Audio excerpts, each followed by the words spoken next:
Reversible injury हो रही है और अब सेल अपने बेस लाइन लेवल पे वापस नहीं आएगा, that may be necrosis as well as apoptosis.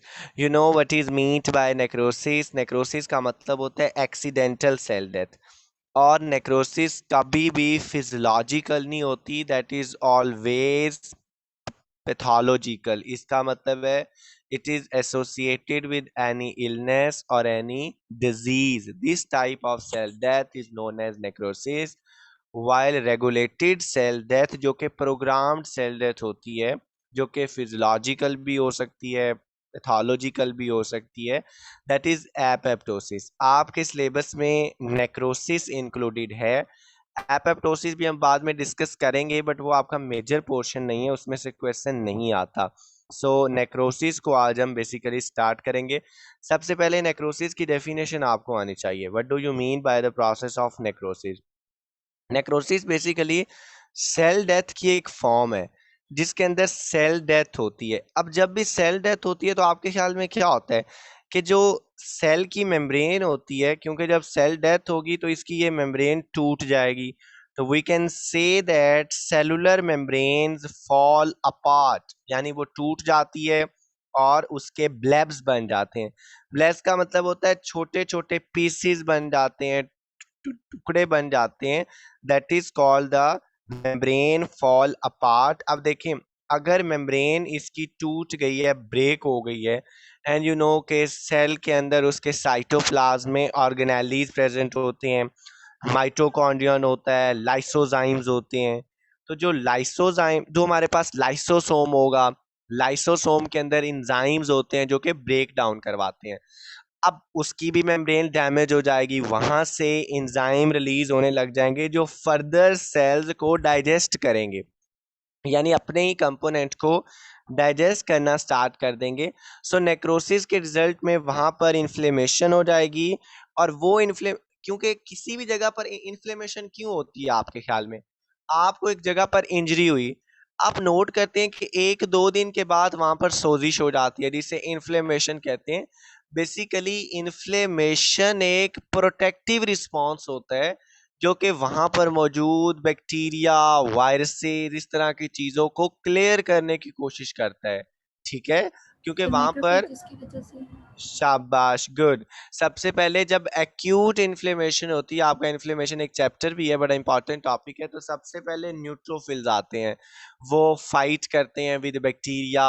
उसके बाद क्रॉनिक इन्फ्लेमेटरी सेल्स आते हैं, that are known as macrophages, lymphocytes, plasma cell, ये सारा कुछ हम बाद में देखेंगे. So basically the process of inflammation is protective, जो कि हमें प्रोटेक्ट कर रहा होता है.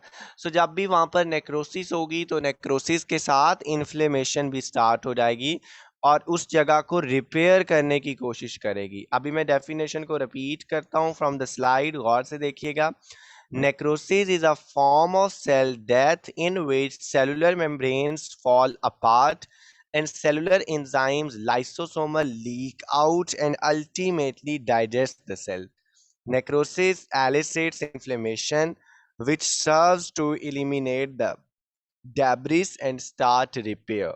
यहाँ तक सबको समझ आ गया? Yes sir. चलें, ठीक यस है, गुड. सर। अब what is the mechanism of necrosis? ये फ्लो चार्ट है, आप लोगों ने कोशिश करना है कि स्लाइड्स को अपने पास रखें या इसको नोट कर लें कॉपी पे, ये इंपॉर्टेंट है.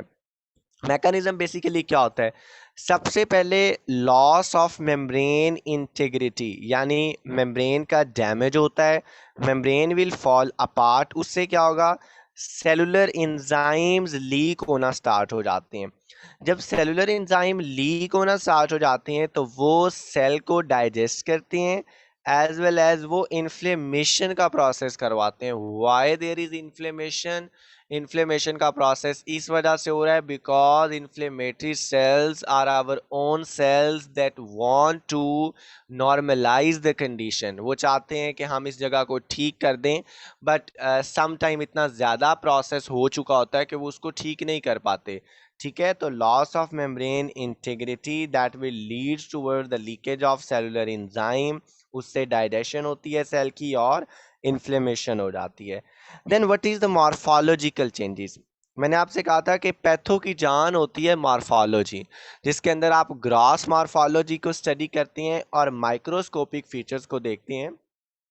सो जब आप मॉर्फोलॉजी की बात करते हैं नेक्रोसिस के अंदर, तो हम दो जगह पे मॉर्फोलॉजी देखते हैं।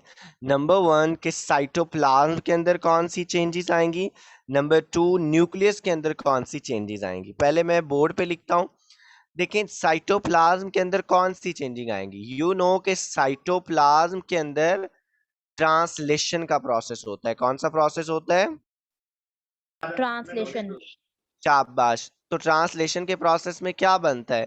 ट्रांसलेशन के प्रोसेस में सर प्रोटीन्स प्रोटीन बनती से हैं। बनती हैं। प्रोटीन। शाबाश, गुड। सर जिराफ यानी में से प्रोटीन बच्चे बनती पूछे। सर सॉरी, वो ना मेरा नेट डिस्कनेक्ट हो गया था, तो आप इंफॉर्मेशन वाला जो बता रहे थे एक दफा प्लीज बता देंगे। जी मैं ज़रूर बता देता हूँ। देखिए इन्फ्लेमेशन का मैंने ये बताया कि इन्फ्लेमेशन एक प्रोटेक्टिव रिस्पांस होता है। तो नेक्रोसिस का मतलब क्या है कि एक जगह पर, एक साइट पर सेल डेथ हो रही है, तो वो साइट बेसिकली हमारी बॉडी से कहेगी कि भाई इन्फ्लेमेटरी सेल्स यहाँ भेजो, अपनी फौज भेजो। उसके अंदर कौन कौन से सेल्स होते हैं? न्यूट्रोफिल्स, मैक्रोफेजेस, लिम्फोसाइट्स, जिसके अंदर T lymphocytes, B lymphocytes, plasma cells होते हैं। तो वो बेसिकली वहां पर आकर इन्फ्लेमेशन करवाते हैं, ठीक है। और इन्फ्लेमेशन उस जगह को ठीक करने की कोशिश करती है, क्योंकि इन्फ्लेमेशन के अंदर सबसे पहले न्यूट्रोफिल्स आते हैं जो बैक्टीरिया के साथ फाइट करते हैं। वहां पर आपने देखा होगा पस बन जाती है ना। उसके बाद क्रॉनिक इन्फ्लेमेटरी सेल्स आते हैं जिसके अंदर मैक्रोफेजेस होते हैं जो खाने की कोशिश करते हैं कि डेब्रिस को खा जाएं। तो अगर तो नेक्रोसिस कम होगी तो हमारे इन्फ्लेमेटरी सेल्स विन कर जाएंगे और वो जगह नॉर्मलाइज हो जाएगी। बट समटाइम ऐसा होता है कि कोई क्रॉनिक कंडीशन होती है, जैसा कि हम देखेंगे टीबी। टीबी आप लोगों ने नाम सुना होगा, tuberculosis. It is the disease of lung. Lung infection होता है that is caused by a bacteria. किसी को टीबी कॉज करवाने वाले बैक्टीरिया का नाम आता है? Sir mycobacterium tuberculosis. Mycobacterium tuberculosis. Myco शाबाश, वेरी गुड, माइकोबैक्टीरियम ट्यूबरकुलोसिस। और अगर आपको कोई इस तरह का सिनेरियो आ जाए जिसके अंदर दिया हो acid fast bacteria, ACIDFAST, acid fast bacteria, तो एसिड फास्ट बैक्टीरिया बेसिकली ये माइकोबैक्टीरियम ट्यूबरकुलोसिस ही होता है। ये उसकी स्पेशल स्टेनिंग फीचर है कि इसे एसिड फास्ट बैक्टीरिया भी कहते हैं। सो ये आपने भूलना नहीं है। सिनेरियो के अंदर समटाइम आपको क्वेश्चन देते हैं कि एक पेशेंट था, उसे खांसी थी, खांसी में उसे स्पूटम आता था। स्पूटम को क्या कहते हैं? बलगम। बलगम आता था और बलगम में सम टाइम खून होता था। अगर बलगम में खून आए तो इसके, खांसी के साथ अगर खून आए ना, तो इसके लिए एक टर्म यूज होती है, हिमोप्टिसिस। HEMOPTYSIS, हिमोप्टिसिस। सो अगर आपको सिनेरियो आए, क्लिनिकल आए कि एक पेशेंट था, उसका वेट लॉस हो रहा था, उसे लो ग्रेड फीवर भी रहता था। लो ग्रेड फीवर का मतलब क्या होता है? हल्का हल्का टेम्परेचर रहना, बुखार रहना, that is called low grade fever. और एक फीवर होता है हाई ग्रेड। हाई ग्रेड का मतलब होता है कि बहुत ज्यादा 103 डिग्री फॉरेनहाइट से ज्यादा का टेम्परेचर है, वो हाई ग्रेड होता है। और जो 101 100 डिग्री फॉरेनहाइट होता है वो लो ग्रेड फीवर होता है। सो टीबी का स्पेशल फीचर है कि टीबी के अंदर पेशेंट को लो ग्रेड फीवर होता है, वेट लॉस होता है, वेट उसका कम होता जाता है विद टाइम। उसके अलावा और कौन सा फीचर होता है? Night sweats. नाइट स्वेट, रात को उसे स्वेट बहुत ज्यादा आता है। So these are the symptoms of tuberculosis. ये आपको सिनेरियो में पूछा जाएगा। अभी हम देखेंगे कि ट्यूबरकुलोसिस के अंदर कौन सी टाइप की नेक्रोसिस होती है। First of all we are starting के what are the cytoplasmic changes जो कि आपको यहाँ पर मिलेंगी। टॉपिक थोड़ा एक्सटेंसिव है, मैं थोड़ा जल्दी मूव कर रहा हूँ। ये देखिए यहाँ पर प्रोटीन बन रही है साइटोप्लाज्म के अंदर। तो जब सेल का डैमेज हो रहा है तो ये प्रोटीन्स टूटना स्टार्ट हो जाएंगी, यानी इसका ब्रेक डाउन स्टार्ट हो जाएगा, ठीक है। तो आपको यहाँ पर डीनेचर्ड प्रोटीन्स मिलेंगी। और जो प्रोटीन्स डीनेचर्ड होती हैं ना, यानी जो टूट जाती हैं, वो इयोसिनोफिलिक डाई लेती हैं। What is meant by eosinophilic dye? Eosinophilic का मतलब, जी बच्चे, तो ये बाहर मूव कर जाएंगी सेल से और बाइंड कर जाएंगी और सेल को पिंक कलर आ जाएगा। शाबाश, पिंक कलर आ जाएगा। सो इयोसिनोफिल का वर्ड जहां भी आए इसका मतलब होगा पिंक कलर है। ठीक है, जो आप अपनी बुक में रेड रेड कलर देखते हैं, पिंकिश टू रेड। अजान के बाद हम कंटिन्यू करते हैं।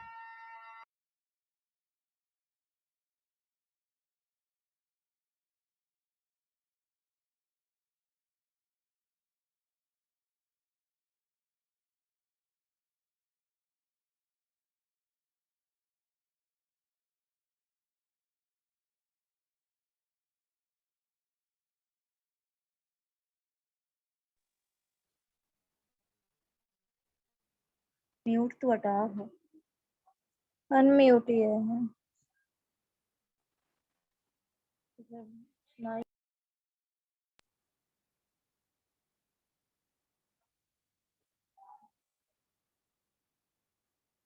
सही है।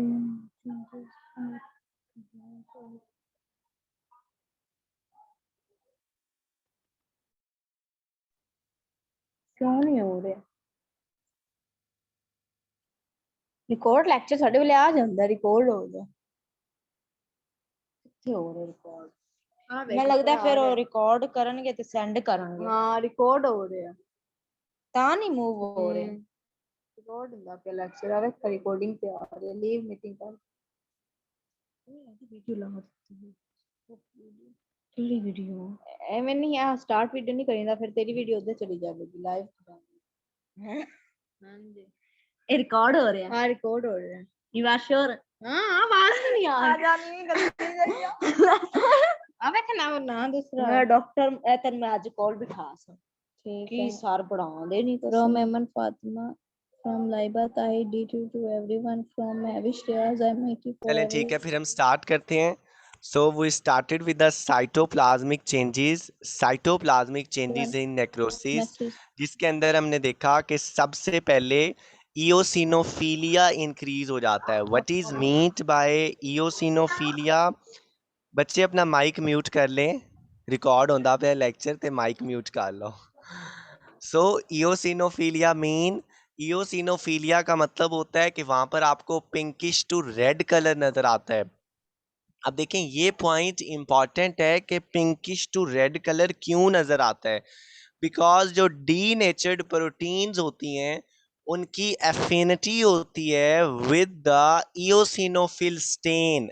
देखिए ना, हम ये स्टेनिंग करते हैं। बेसिकली स्टेनिंग का मतलब है वैसे ही जैसे आप लोग कोई चीज डाई करवाते हैं ना, हेयर डाई करवाते हैं, क्लोथिस को डाई करवाते हैं, सो बिल्कुल वैसे ही ये एक डाइंग टेक्निक है जिसे स्टेनिंग कहते हैं। तो जब हम स्टेन करते हैं तो जो डी नेचर्ड प्रोटीन होती हैं वो रेड डाई ले लेती हैं, जिसे इयोसिनोफिलिक डाई कहते हैं, और उसे हम कहते हैं इयोसिनोफिलिया इंक्रीज हो गया। नंबर टू, यू नो कि साइटोप्लाज्म के अंदर आरएनए प्रेजेंट होता है। कैसे? क्योंकि बेसिकली आरएनए से ही तो ट्रांसलेशन का प्रोसेस हो रहा होता है। मैसेंजर आरएनए से प्रोटीन्स की सिंथेसिस होती है ना, उसे ही हम ट्रांसलेशन कहते हैं। यानी साइटोप्लाज्म के अंदर आरएनए भी प्रेजेंट होता है। वो आरएनए बेसिकली टूटना स्टार्ट हो जाता है। जो यहाँ पर होता है ना, यहाँ पर जो आरएनए होता है वो टूटना स्टार्ट होता है। Do you know the normal affinity of RNA and DNA?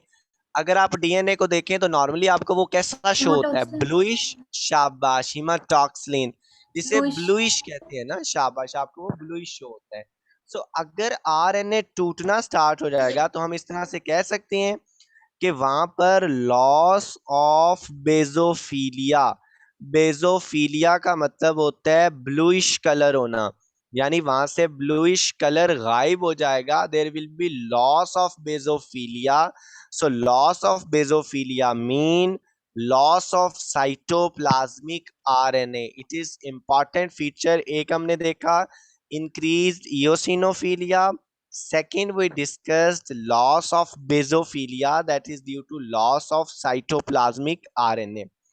Then अब देखिए यहाँ पर enzymes भी रिलीज हो रहे हैं सर हर ये प्लीज चीज। बेजोफिलिया वाला रिपीट कर दें। चले मैं रिपीट करता हूँ। देखिए, लॉस ऑफ बेजोफिलिया का मतलब क्या है कि साइटोप्लाज्म के अंदर बेसिकली प्रोटीन बनती है फ्रॉम द मैसेंजर आरएनए। अब क्या होता है कि जब नेक्रोसिस का प्रोसेस हो रहा है तो प्रोटीन के साथ वो मैसेंजर आरएनए भी टूटना स्टार्ट हो जाता है, उसकी भी ब्रेक डाउन स्टार्ट हो जाती है, जो कि अभी साइटोप्लाज्म में था। सो उससे क्या होगा, बेसिकली पहले आरएनए आपको बेसोफिलिक शो होता है, यानी आपको ब्लूइश शो होता है, तो बाद में क्या होगा कि उसका वो ब्लूइश कलर खत्म होता जाएगा, यानी there will be loss of basophilia.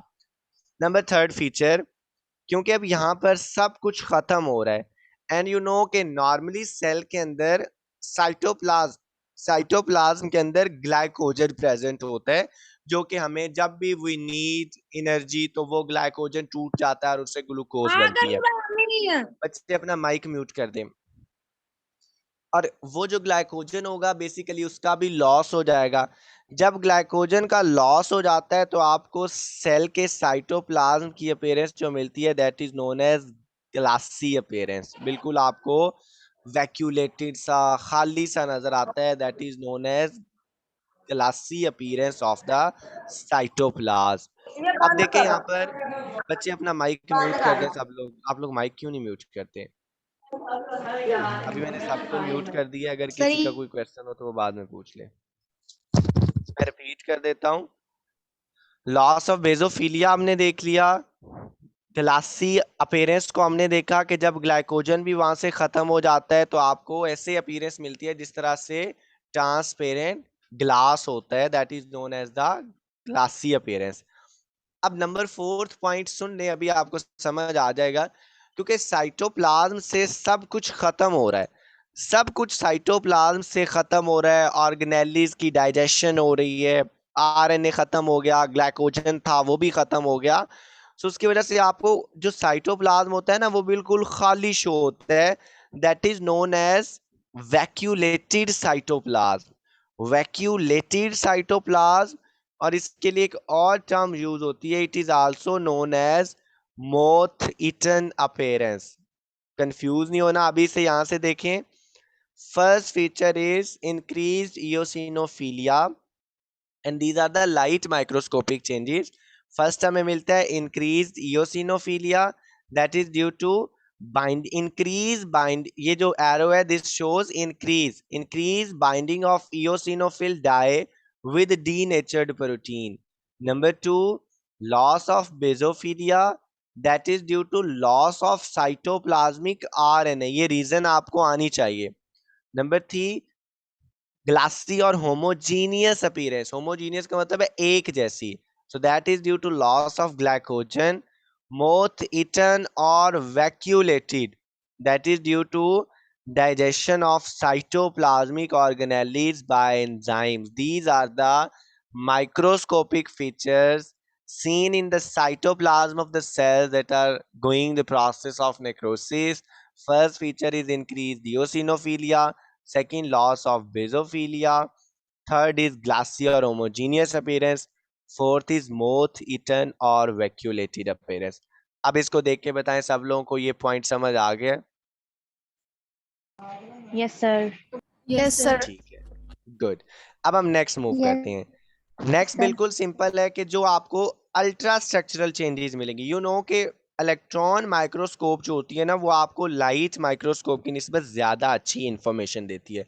तो ये बिल्कुल सिंपल है, इतना इंपॉर्टेंट नहीं है। आपको प्लाज्मा मेम्ब्रेन डिसकंटिन्यूस मिलेगी, ऑर्गेनेलिस की मेम्ब्रेन भी टूटी हुई होगी। डिसकंटिन्यूस का मतलब है कि वो आपको इस तरह से शो होगी, यानी ऐसे करके उसके दरमियान ब्रेक्स होंगे, that is known as discontinuous membrane.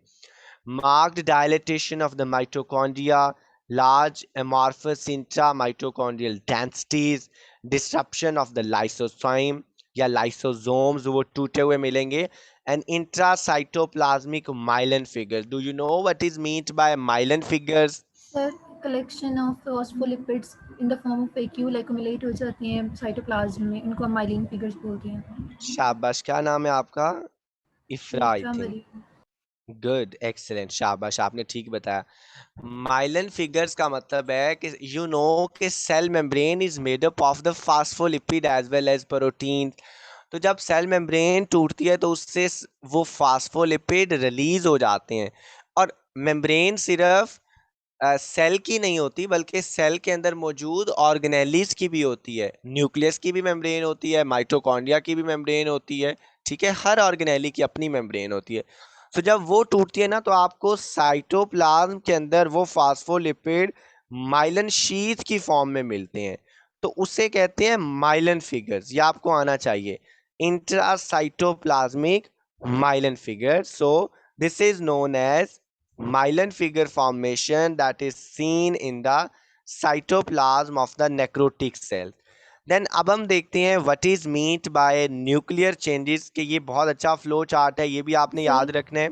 जी जी बच्चे पूछें। सर ये लार्ज अमॉर्फस माइटोकॉन्ड्रियल डेंसिटीज से क्या मतलब है? देखें, लार्ज एमॉर्फस माइटोकॉन्ड्रियल डेंसिटीज यानी जो माइटोकॉन्ड्रिया होता है ना, माइटोकॉन्ड्रिया की क्योंकि मेम्ब्रेन टूट रही है, माइटोकॉन्ड्रिया की जब मेम्ब्रेन टूटती है तो उसके अंदर बाकी सारा मैटर साइटोप्लाज्म से आने लग जाता है, वाटर आ जाता है, बाकी एंजाइम्स आ जाते हैं, फ्लूइड आ जाते हैं, टूटी हुई प्रोटीन आ जाती है, आरएनए भी आ जाता है। So that are known as large amorphous intramitochondrial densities, यानी वो वहां पर आकर अकामुलेट हो जाती हैं। Are you getting this point now? Yes sir. Sir मतलब माइटोकॉन्ड्रिया का साइज बड़ा हो जाएगा, इरेगुलर ग्रो हो जाएगा। शाबाश, इरेगुलर होगा, कोई शेप नहीं होगी, बिकॉज एवरीथिंग इज ब्रेकिंग, ठीक है, हर चीज टूट रही है, नेक्रोसिस का sir. प्रोसेस हो रहा है। Thank you. So now we are starting with the nuclear changes. Nuclear changes बच्चे इंपॉर्टेंट हैं, हम इसको डायग्राम से भी देखेंगे, अगर समझना है तो लाजमी पूछना है। फर्स्ट न्यूक्लियर चेंज होती है पिक्नोसिस, पिक्नोसिस के बाद होती है karyorrhexis, and after the karyorrhexis there is karyolysis. Lysis means you know, lysis का मतलब होता है ब्रेक होना, टूट जाना, खत्म हो जाना। एंड पिक्नोसिस, पिक्नोसिस का मतलब होता है श्रिंक हो जाना। अभी हम इसको नेक्स्ट पिक्चर से भी देखते हैं, बल्कि पहले हम पिक्चर से देख लेते हैं। गौर से देखें, ये नॉर्मल सेल था जिसमें नेक्रोसिस का प्रोसेस अभी स्टार्ट हुआ। हम अब इसके अंदर सिर्फ न्यूक्लियर चेंजेस देख रहे हैं क्योंकि साइटोप्लाज्मिक चेंजेस तो हमने डिस्कस कर लिए हैं। इसमें देखिए, ये न्यूक्लियस से पहले इतना था और अब ये श्रिंक होके इतना सा हो गया है। इस प्रोसेस को कहते हैं पिक्नोसिस। इसे क्या कहते हैं? पिक्नोसिस। शाबाश। पिक्नोसिस के बाद देखें, अब ये न्यूक्लियस टूट गया है, इसके आपको छोटे छोटे पीसेस मिल रहे हैं, that is known as fragmentation of the nucleus. Fragmentation mean के ब्रेक हो गया, टूट गया, ये देखें टूटा हुआ न्यूक्लियस मिल रहा है। इस प्रोसेस को कहते हैं karyorrhexis. So karyorrhexis mean fragmentation of the nucleus. And after that जब ये थर्ड स्टेज में जाता है, तो इन थर्ड स्टेज क्या होगा कि अब इंजाइम इसको डाइजेस्ट कर देंगे, ये बिल्कुल ख़त्म हो जाएगा। और जब ये ख़त्म हो जाएगा तो दरमियान में देखिए आपको खाली एरिया मिल रहा है, यहाँ से वो गायब हो गया, फेड हो गया। तो देखिए ना, पहले यहाँ पर बेजोफिलिया था, बेजोफिलिया ये वाला है ना, दैट इज ब्लूइश कलर। यहाँ भी ब्लूइश कलर था, यहाँ भी ब्लूइश कलर था, यहाँ भी ब्लूइश कलर था। अब बेसिकली आसपास वाले वो जो लाइसोसोमल एंजाइम थे उन्होंने इसे खा लिया है, ठीक है, तो ये खत्म हो गया बिल्कुल। So this process is known as karyolysis. Karyolysis mean कि न्यूक्लियस फेड्स अवे, गायब हो जाता है, या फिर हम इस तरह भी कह सकते हैं कि basophilia fades. This is known as कैरियोलाइसिस।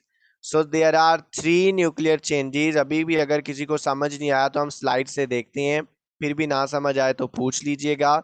First is pyknosis, second karyorrhexis, third is karyolysis. Pyknosis mean nuclear shrink कर जाता है, और बेजोफिलिया देखें इसमें इंक्रीज हो रहा था। ये वाला पॉइंट मैंने पहले नहीं बोला, इसको गौर से देखें पिक्चर को। यहाँ पर देखें ये कम बेजोफिलिक है, यानी इतना ज्यादा ब्लूइश नहीं है, बट यहाँ पर देखें ये ज्यादा ब्लूइश हो गया।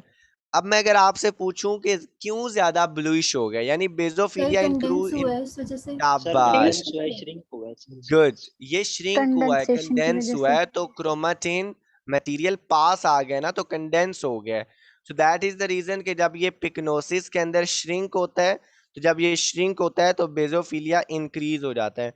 After that you can see karyorrhexis sorry, यानी वो टूट रहा है, that is known as fragmentation, and the last process is karyolysis. Karyolysis mean basophilia fades. यहां तक सबको समझ आ गया है? यस सर चलें ठीक है यस फिर. सर चलो गुड. ये आप यहाँ से भी देख लें, बट वो पिक्चर अच्छी थी. ये नॉर्मल है, ये ज्यादा देखे ना, ये बेसिकली न्यूक्लियस है.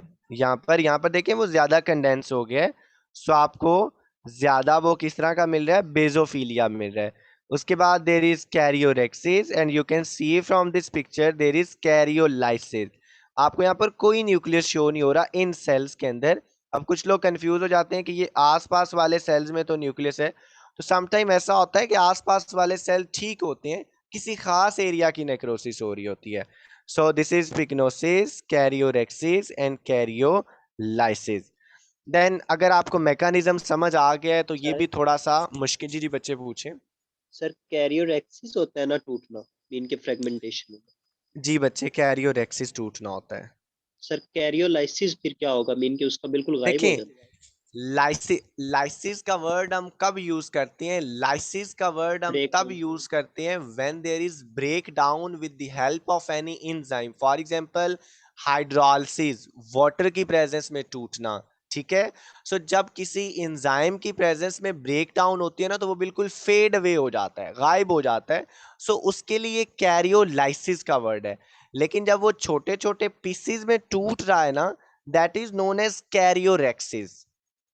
Are you getting this point? Yes sir clear. चलें ठीक है, good. So what are the morphological patterns of tissue necrosis? ये पैटर्न्स बहुत इंपॉर्टेंट हैं.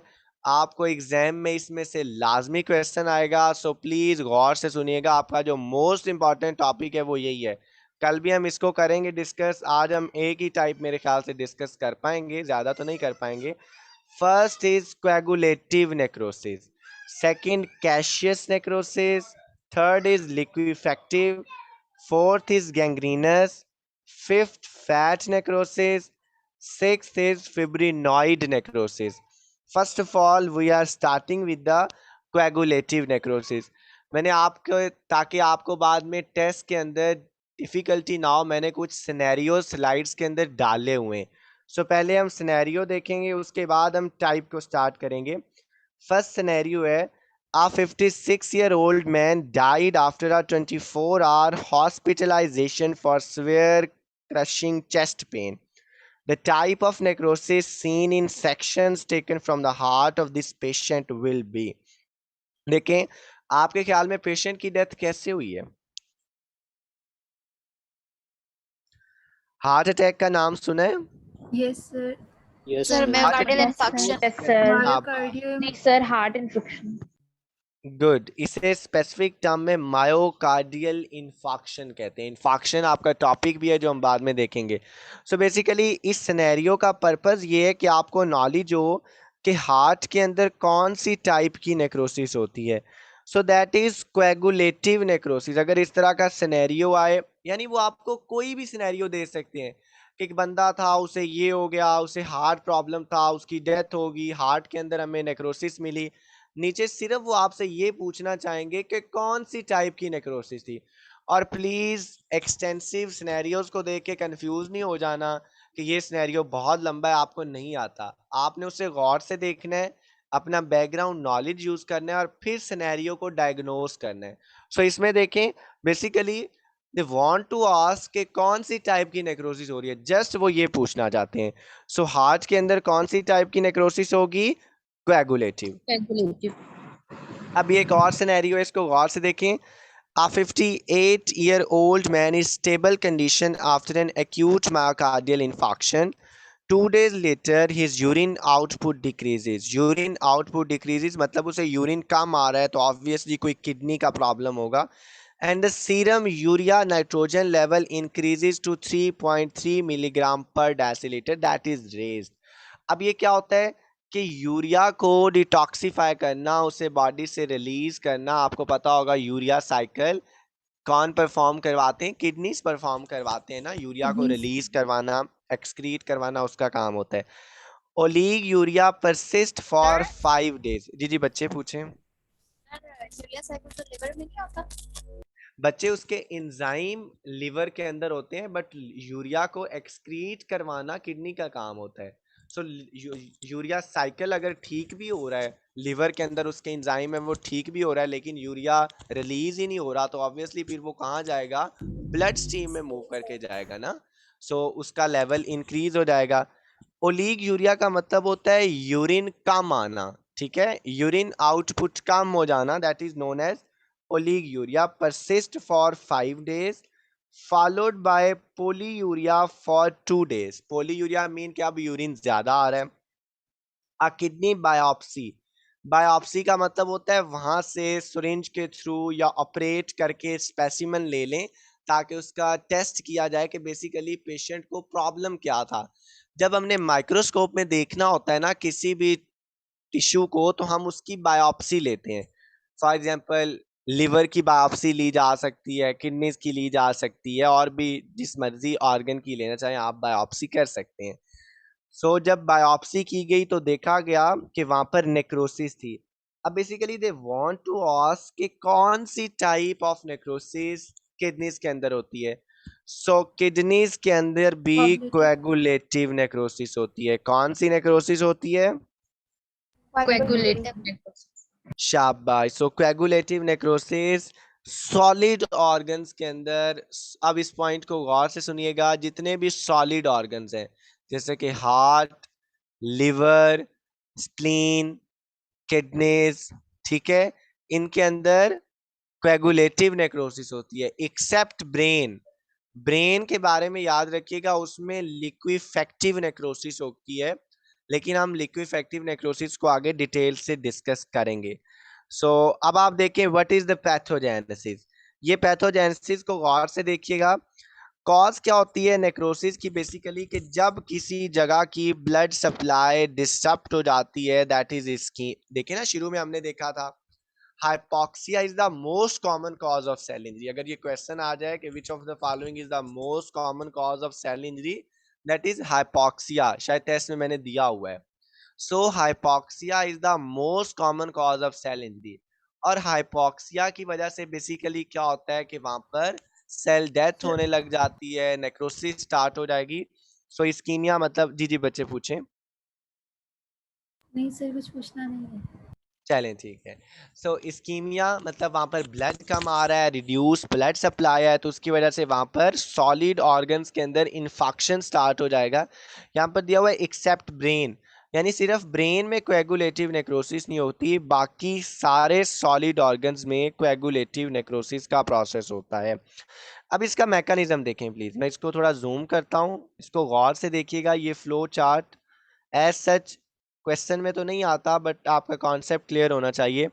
कि ये देखिए हमारे पास कैपिलरी है, कैपिलरी से फॉर एग्जांपल ब्लड कम आ रहा है, ठीक है, हाइपोक्सिया था, हाइपोक्सीमिया था।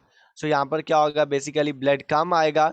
जब ब्लड कम आता है तो इसका मतलब है कि माइटोकॉन्ड्रियन के पास ऑक्सीजन नहीं आ रही, एंड के energy forming process oxidative phosphorylation होता है, वो काम हो जाता है। जब वो काम होता है